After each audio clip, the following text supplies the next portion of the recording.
வரும் ஏப்ரல் 1ஆம் தேதி முதல் வெள்ளி நகைகள் மீது கடன் வழங்க ரிசர்வ் வங்கி அறிவுறுத்தியுள்ள நிலையில் இந்த அறிவிப்பு பயன் தருமா? எதிர்பார்த்த தொகை வெள்ளி கடனில் கிடைக்குமா?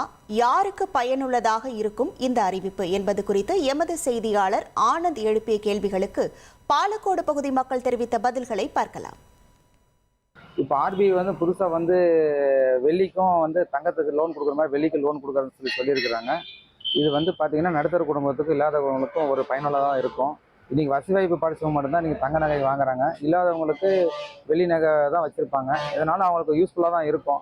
இப்போ தங்கத்துக்கு விலை வர மாதிரி வெள்ளியும் விலை ஏறிட்டு இருக்குது.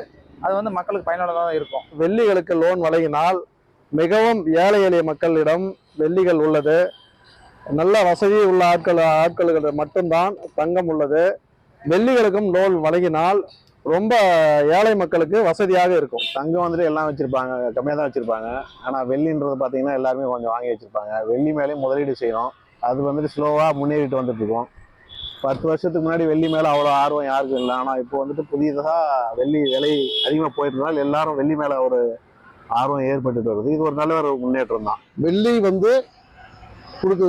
விவசாயிகளுக்கு வெள்ளி தங்கத்தை கொடுக்குறாங்க, கிராமங்களுக்கு கொடுக்குறாங்க. வெள்ளி கொடுக்குறது வெள்ளிக்கு யாரும் எடுக்குதில்ல. ஆனால் இப்போ வெள்ளி திட்டங்கள் அழிச்சது நல்ல திட்டங்கள் தான். ஏழை மக்களுக்கு கடைக்கார தொழில்களுக்கு எல்லாமே நல்ல திட்டங்கள் இது. வெள்ளி நகைகளுக்கு கடன் வழங்க ரிசர்வ் வங்கி அறிவுறுத்தியுள்ள நிலையில் இந்த அறிவிப்பு பயன் தருமா என்பது குறித்து பாலக்கோடு பகுதி மக்கள் தெரிவித்த கருத்துக்களை பார்த்தோம்.